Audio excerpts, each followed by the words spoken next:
ചേർത്തു പാദം വെച്ചു.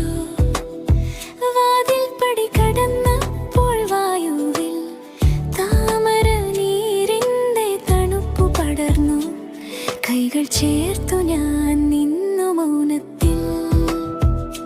ഹൃദയം